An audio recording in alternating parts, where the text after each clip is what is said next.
Hello and welcome to CEO Insights, the program that interviews chief executive officers and top management from companies here in Vietnam. I am your host and my name is Leon Cheers, and I'm delighted to say that today I have my good friend Ken Atkinson, who is the executive chairman of Grant Thornton Vietnam, one of the leading firms of accountants here in Vietnam. Welcome, Ken. Thank you, Leon. Good to see you. I will start with my regular question, which is, why Vietnam? Why Vietnam? Good question. Well, it all started back in 1989 when one of my clients that I was working with in mainland China asked me to come to Vietnam to do a feasibility study for them for a project in Hanoi. Okay.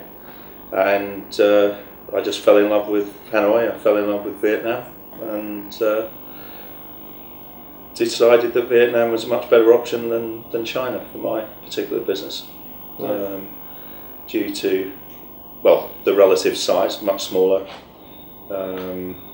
two major cities, so unlike China where you had to have contacts and good relations almost everywhere, Vietnam for a smaller company was a lot easier to handle. So you were sort of one-man business then? I was pretty much a one-man business. Yeah, one man and two dogs. And then you moved to Ho Chi Minh City? I moved to Ho Chi Minh City in 1993. At the end of '92, we got our first license in '93. Right. After trying for 2.5 years to get a rep office license. We were just across the road in the old Eden Centre. Oh, right. We'll knock that down and put something very spectacular there now. Yeah. And you came over as an independent in financial projects. How come move into accountancy, which you're not an accountant, are you? Well, I am now, but I wasn't then. I'd actually studied accounting and law and decided not to go into the accounting profession. But in 1994, the opportunity came to affiliate with Grant Thornton, and I decided that to have a good brand name would be a real advantage for a small consulting firm, and I'm glad to say that was probably the right decision. Oh, absolutely! From the success you've enjoyed in the subsequent years. And you didn't decide to go with one of the other big brand names? No, I did explore the possibility of going. I have a strong background in the hotel and hospitality business, and it was actually a feasibility study for a hotel that brought me here. Right. So I did explore the opportunity, or explored opportunities with one of the other firms that was strong in tourism and hospitality. But in the end, I decided that Grant Thornton was a better proposition. Yeah. And you've huge reputation now, of course, in hospitality. Yeah. Not only with the hotel survey every year, but also your connections with the various sort of advisory boards around the place. Right. Yeah, I'm currently chairman of the Tourism Advisory Board and chairman of the Tourism Working Group under the Vietnam Business Forum. Right. And tourism is one of the major contributors, about 10% of GDP? Directly and indirectly, yeah. Yeah. And how successful do you think you might be in actually guiding the government in the direction that the various boards think they should go? I have to say it's a little bit of an uphill struggle. I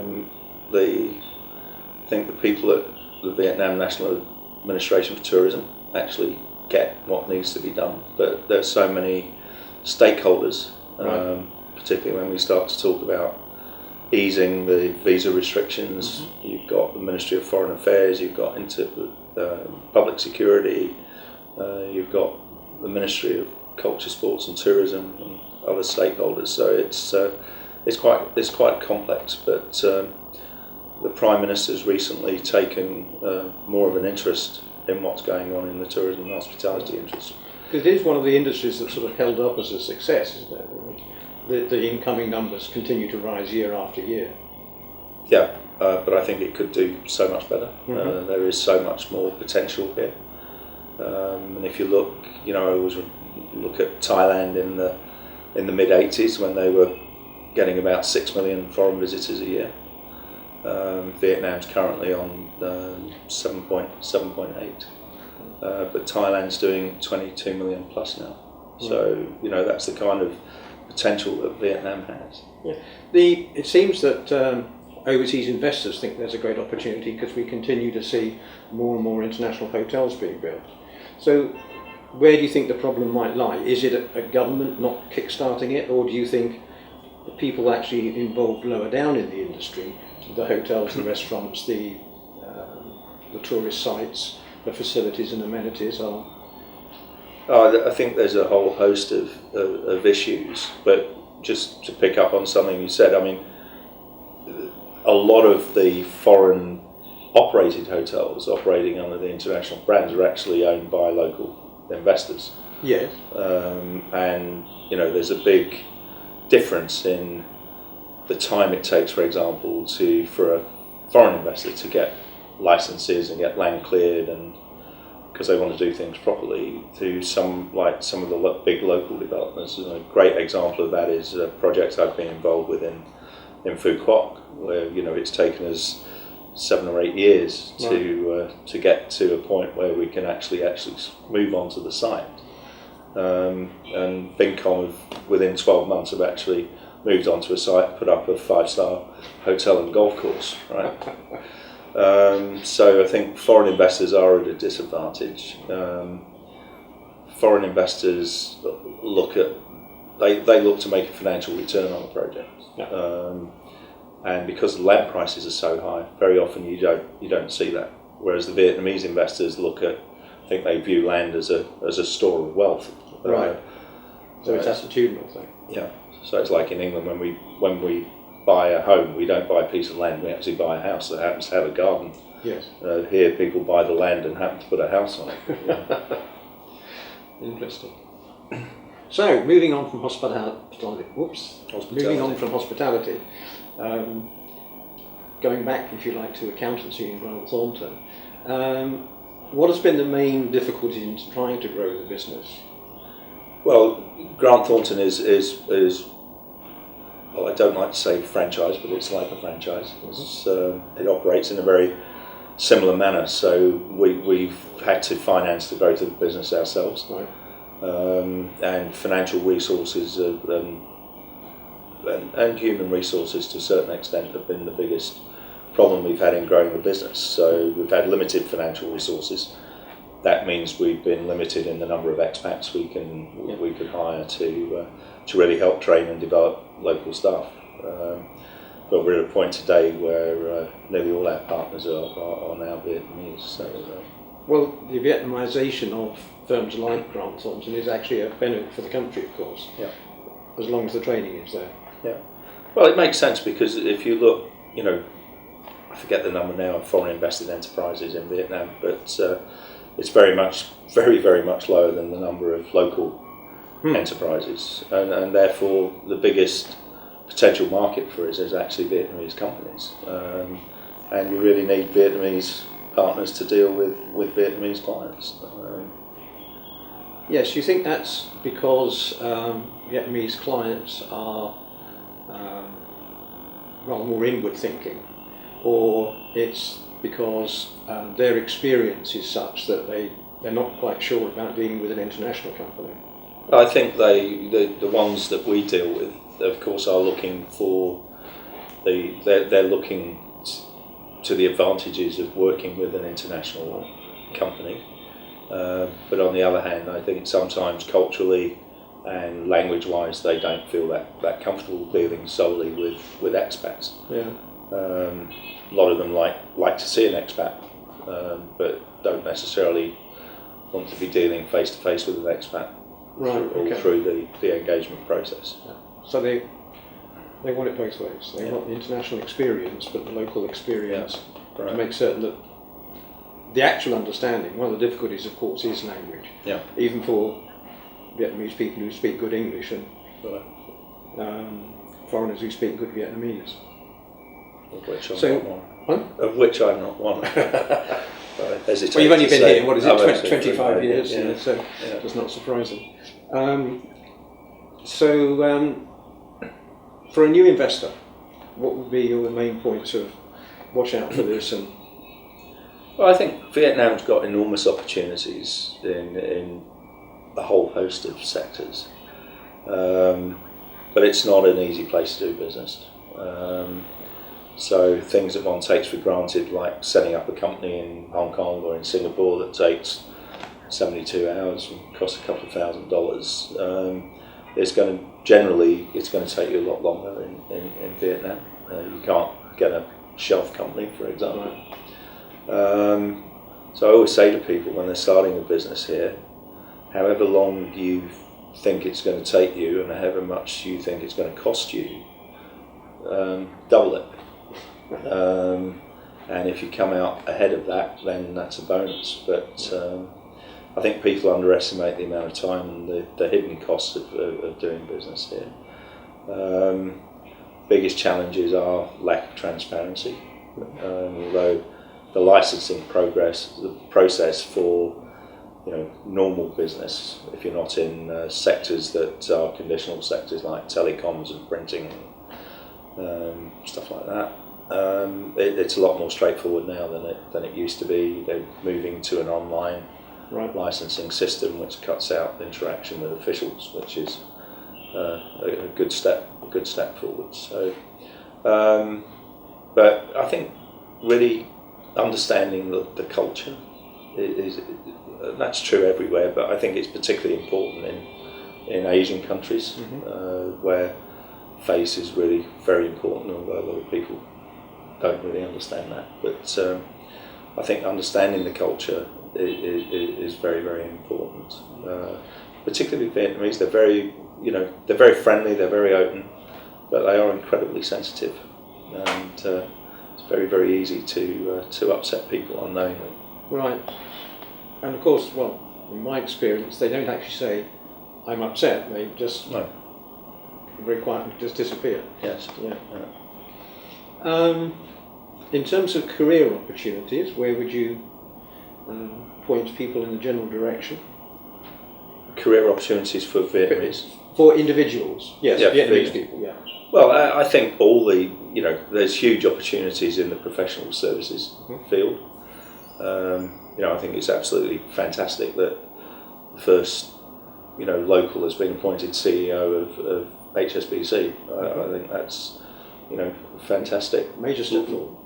Yeah. Position to get to, and we can see that happening more and more. I mean, as I say now, all my 12 of our 14 partners are Vietnamese.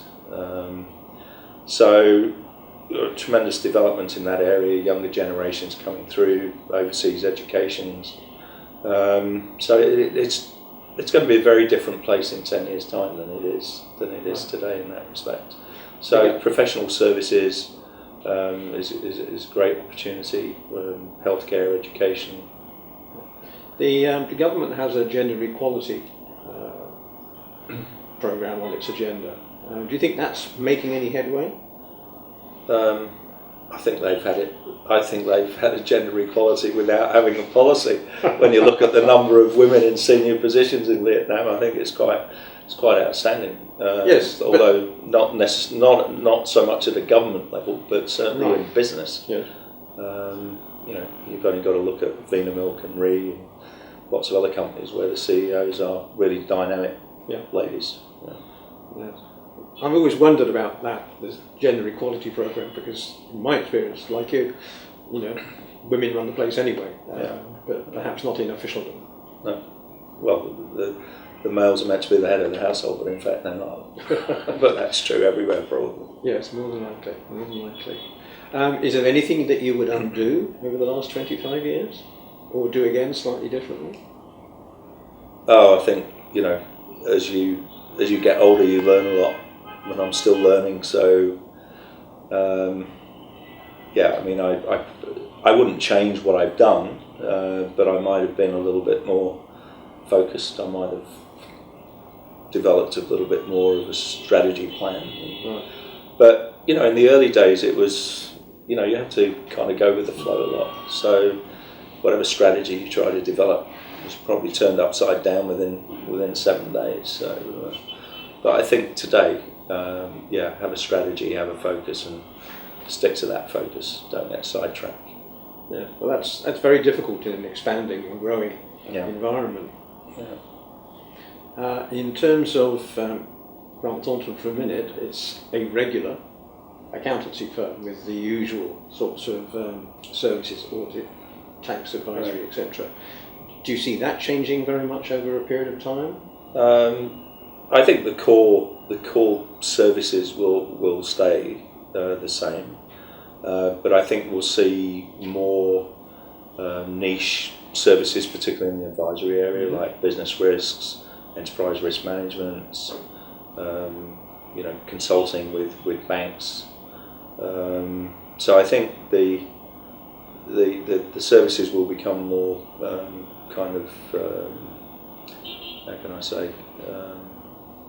more strategic and more sophisticated. Do you think Vietnamese business is becoming more strategic? One of the criticisms that I hear is that people thinking longer term, it's very difficult for Vietnamese because of their culture and tradition. Yeah, I think if you look at the really successful Vietnamese entrepreneurs, I think they've certainly had a strategy and stuck to it. They do, I mean, generally there's not, people don't plan far ahead here, but I think those successful guys have. And I think more and more Vietnamese are realising the benefits or the advantages of using consultants to help them develop their business, and we see more of that certainly in our business. And I think because of the lack of availability of capital and finance, they're looking more and more to strategic partnerships with foreign investors. Yes, I think that one of the problems I've found is when you've got a sort of a self-grown business, the chief can rarely see the wood from the trees. You need to stand back, and the one way to do that, of course, is using outside resources, consultants, advisories, mentors, coaches, whatever you want to call them. Or stepping up to the chairman. Or stepping up to the chairman. Yes. So, after 25 years, that's a long time, isn't it? Yeah, it's flown by.